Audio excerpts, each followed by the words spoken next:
માધવપુરમાં તુલસી વિવાહ નિમિત્તે આજરોજ ભગવાન શ્રી કૃષ્ણ અને રૂક્ષ્મણી વિધિવાદ લગ્ન નથી જોડાયા. ભાવિ ભક્તજનો લગ્ન અર્થે ઉમટી પડ્યા.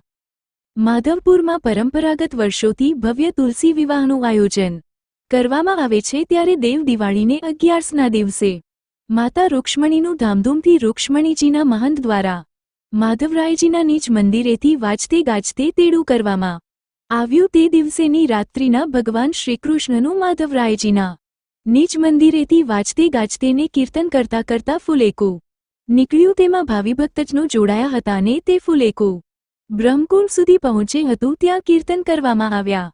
ત્યારબાદ બીજા દિવસે 12ના રોજ બપોરના 4 કલાકે ભગવાન શ્રીકૃષ્ણની માધવરાયજીના નીચ મંદિરેથી મુખ્ય બજારમાંથી થઈને ઢોલ નગારાના તાલે વાજતે ગાજતે મધુવનમાં જવા જાન રવાના થઈ હતી. ત્યાં ભગવાન શ્રી કૃષ્ણને વિધિવાદ પોખવામાં આવે છે. ત્યારબાદ વિધિવાદ ભગવાન શ્રીકૃષ્ણ અને રૂક્ષ્મણીના તુલસી વિવાહ ધામધૂમથી કરવામાં આવ્યા. ત્યારબાદ રાત્રિના ભગવાન શ્રીકૃષ્ણને રૂક્ષ્મણી વિધિવાદ લગ્નથી જોડાયા પછી તેઓની જાન પરત માધવરાયજીના નીચ મંદિરે રાત્રિના પહોંચી હતી. ત્યારે તેને વિધિવાદ પોખવામાં આવ્યા હતા અને માધવરાયજીના નીચ મંદિરમાં બંને યુગલ સ્વરૂપને બિરાજમાન કરવામાં આવ્યા. ત્યારે બોડી સંખ્યામાં ભાવિ ભક્તજનો દર્શન અર્થે ઉમટી પડ્યા હતા અને ધન્યતા અનુભવી હતી ને તુલસી વિવાહ સમાપન થયા.